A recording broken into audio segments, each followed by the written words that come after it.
Ele pega um jogo fora de casa, vence. Ele pega um clássico muito complicado, vence. Eu acho que o time avançou em alguns pontos, na organização, na postura, né? Ele tem ali a característica de modificar o posicionamento de um outro jogador, mas ainda é um trabalho que ele vai precisar de mais tempo, porque ele pega um Flamengo praticamente com terra arrasada do Sampaoli. É muito pouco para aproveitar. Tanto que hoje, o Flamengo com um elenco mais poderoso, com jogadores com mais capacidade técnica, o Flamengo em alguns momentos ele foi inferior ao Vasco. Porque o Ramon Dias tem mais tempo de trabalho, né? Chegou há mais tempo, o time já tem uma cara maior dele, o Tite ainda está moldando um pouco esse padrão de jogo, essa organização do Flamengo. Eu acho que está cedo para falar em possibilidade de título para o Flamengo. No momento, o objetivo tem que ser Libertadores. Cuiabá, Palmeiras e Vasco são os próximos adversários do Botafogo. Cuiabá e Palmeiras... Bom, os 3 jogos são no Rio, né? Mas são os 2 primeiros como mandante. Contra Cuiabá e contra o Palmeiras. O Flamengo ele vai jogar fora com o Grêmio, joga em casa com o Red Bull Bragantino e joga em casa com o Santos. Não é uma tabela assim que olhando você fala o Flamengo nas próximas rodadas vai diminuir a vantagem. É complicado você imaginar esse cenário. Enfim, ainda acho que mesmo projetando com as rodadas, possíveis tropeços, e aí o Campeonato Brasileiro tem muito nivelamento de uma forma geral que você consegue, dependendo do que você quer enxergar, você consegue enxergar. Mas ainda é muito cedo para falar esse tipo de coisa. Para mim, eu também trato o título do Flamengo na linha que o Tite falou. É um sonho que para mim não depende dele. Ele tem que focar no que ele tem que fazer nesse momento. Que é muito mais até pensando, além do objetivo mais palpável, que é a questão da classificação para a Libertadores, é começar a montar esse time pensando nas coisas que ele vai disputar em 2024. E eu tenho certeza que ele vai disputar por todas as competições. E em cima disso tem a renovação do Bruno Henrique, que a gente vai falar já, tá? Também mais informações lá direto do Maracanã com o Pedro Henrique Torre. A gente tem alguns números dessas 2 primeiras partidas do Tite, à frente do Flamengo. Eu quero saber de vocês, então a gente vai ver os números, o que o Data ESPN apurou e eu quero que vocês avaliem, tá? Mais seguro e mais eficiente as finalizações, então, nos jogos do Flamengo nessas 2 partidas contra Cruzeiro e contra Vasco. Então, chutes do Flamengo, 19. Dos adversários, 29. Chutes certos do Flamengo, 7. Dos adversários, 12. Grandes chances, aí foram 4 do Flamengo contra 3 dos adversários. Gols esperados, então o Flamengo criou muito mais. A gente está vendo 2,3, né? E o Flamengo fez 3 gols. A gente está vendo. E o Flamengo não sofreu nenhum gol e também os adversários ali na nossa perspectiva de apenas uma grande chance criada, ou pelo menos apenas um gol esperado, e isso não aconteceu. Djalminha, em 2 jogos, já dá pra gente avaliar algo, então, do Flamengo do Tite ou ainda não? Eu acho que dá para avaliar principalmente uma coisa que o Tite faz muito bem, que é dar uma solidez defensiva, apesar, né, que essa solidez defensiva ela tá transmitida no sentido que o Flamengo não levou nenhum gol, mas foi bastante atacado, né? Hoje o Vasco teve várias vezes ali perto do gol, o Cruzeiro rondou, mas por muita incompetência dos seus atacantes não conseguiu fazer gol, mas eu acho que essa solidez defensiva ela já começa a ser notada em uma equipe mais segura, né? Eu acho que uma equipe sem se arriscar muito, o Flamengo conseguiu os 2 resultados sendo construído gradativamente. O Flamengo não pressionou, o Flamengo não ficou em cima do adversário, o Flamengo foi construindo.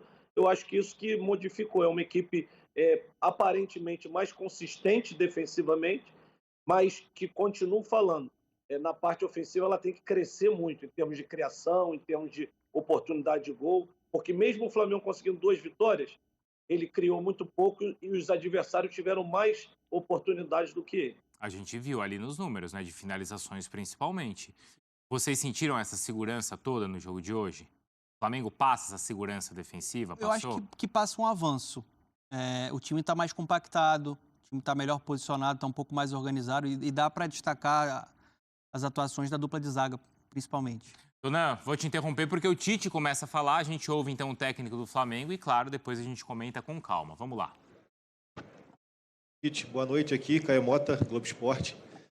Ainda um pouco nisso de atmosfera, de sensações, você pareceu ele muito, muito focado, centrado, contido por conta do jogo, por tudo que o jogo demanda.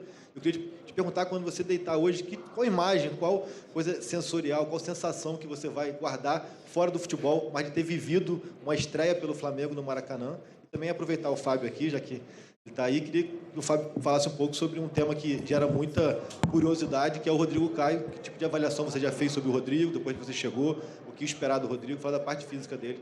Obrigado aos dois, parabéns pela vitória. Começa o Fábio, depois eu. Nós chegamos aqui há aproximadamente 15 dias, quase 20 já, e o Rodrigo tem treinado muito bem, muito bem. Está totalmente recuperado, por isso que ele está no banco de reservas. Ele está apto a jogar, ele vem treinando, faz tudo o que todos os atletas fazem, e ele é um atleta na palavra mesmo, né? Ele não é um jogador de futebol, ele é um atleta de futebol, merecedor de jogar, né? O Tite vai decidir a hora, mas com certeza ele nos deixa muito feliz pelo empenho dele e pela saúde que agora ele tem, com certeza. Vocês viram que a pressão não é só de vocês, como atleta, agora ele me botou pressão para escalar também, né? Vocês viram como é que é? Se fosse eu, já colocava. Olha lá. Eu queria colocar mais que 11, pelo trabalho todo desenvolvido. A atmosfera, eu não sei te responder agora. Talvez quando eu chegue em casa e com a minha família eu consiga ainda ver todo o envolvimento emocional. A gente fica muito focado no jogo, tenta abstrair tudo que está fora, sabe que tem as coisas que estão fora, tá? Mas o jogo foi muito intenso. O Vasco estrategicamente botou muita velocidade, muita intensidade no jogo. Nós com um dia menos de recuperação, e isso conta muito. Uma equipe do Vasco já estruturada, fez os primeiros 15 minutos acelerados, depois se assentou e nós criando oportunidade, aí terminou melhor o primeiro tempo. Voltou de novo acelerado e aí nós construímos. E aí os homens de frente, porque o desgaste do jogo anterior, ele se fez evidente a necessidade de trocas. E aqueles que entraram entrando bem, dando resposta. Então, vai ficar aí um misto aí de análise e de emoção. Tite, aqui à sua frente. Marcos Coelho, Rádio Tupi, boa noite. Nós vimos hoje no jogo um dilema que muitos treinadores encararam e você está encarando também. E aí acabou acontecendo durante o jogo. Você saca o Pedro e promove a entrada do Gabigol, ele exercendo uma função ali mais pela esquerda, até participando do gol dessa forma. Queria que você falasse sobre isso, sobre você aumentar a competitividade, algo que você falou na sua apresentação. E hoje nós vimos um substituindo o outro e esse outro que entrou tendo uma participação no ataque, mas em outros setores do campo também. Obrigado. O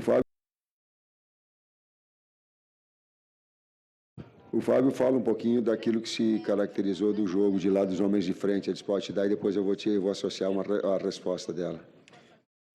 O grande desafio da fisiologia do exercício aplicado ao futebol, num calendário congestionado como o nosso está agora, primeiro é fazer o diagnóstico de quão desgastante foi o jogo para o atleta. E o jogo do Cruzeiro nos mostrou que os atletas do meio para frente foram os que desgastaram mais. Bruno Henrique, Pedro. Então, esses atletas tiveram um grande desgaste e a gente sabia já que tinha a previsão, entre aspas, que eles poderiam sentir o jogo. E aí a importância de ter um elenco qualificado como o Flamengo tem. Associando agora a resposta, quando tem um jogador são características diferentes. Quando tem um jogador de movimentação, daqui a pouco o ritmo que ele acelerado no início, ele vai caindo. E o jogo fica um jogo mais jogado.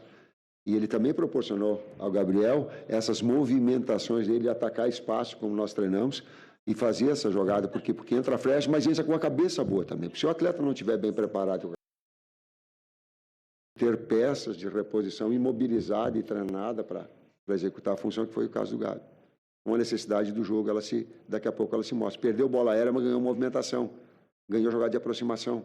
Sobre o Arrascaeta, que é um jogador que joga muito. Saudações rubro-negras, sejam todos bem-vindos novamente e muito bem-vindas ao nosso canal Mengão News Oficial. Então é isso aí, pessoal, mais um corte aqui da ESPN, onde o Tite falou um pouco na coletiva, né? Ressaltou demais todo o elenco do Flamengo. Foi perguntado também sobre a questão do Rodrigo Caio, né? O Rodrigo Caio que está apto a jogar e no momento certo vai jogar, né, na equipe do Flamengo, né? Ninguém sabe, né, quando vai ser e em qual jogo, né? E ninguém sabe se ele vai continuar, né, no Flamengo. Muitos já se falam que ele vai sair, né, final do ano. Ele e outros jogadores. Então já comenta aqui, pessoal, o que você acha dessa notícia, né? Rodrigo Caio fora do Flamengo, Rodrigo Caio sem espaço no Flamengo, um grande jogador, né? Sem dúvidas aí um cara que honrou demais a camisa do Flamengo quando estava bem, né? Só que vem lesões, veio lesões no joelho, outra lesão no joelho e não conseguiu mais voltar o Rodrigo Caio, né? Então, comente aqui, pessoal, o que você acha dessa atitude aí do Tite, né? O auxiliar dele ali falou que se fosse por ele já tinha botado o Rodrigo Caio para jogar. E fica no aguardo, né? A galera aí querendo ver a volta do Rodrigo Caio para ver como é que o Rodrigo Caio vai voltar, né, na equipe do Flamengo. Você também tá curioso para ver como vai ser essa volta do Rodrigo Caio? Comente aqui, deixa a sua opinião que é muito importante. Esse aqui foi o nosso vídeo. Inscreva-se no canal, deixa o seu like e até o próximo.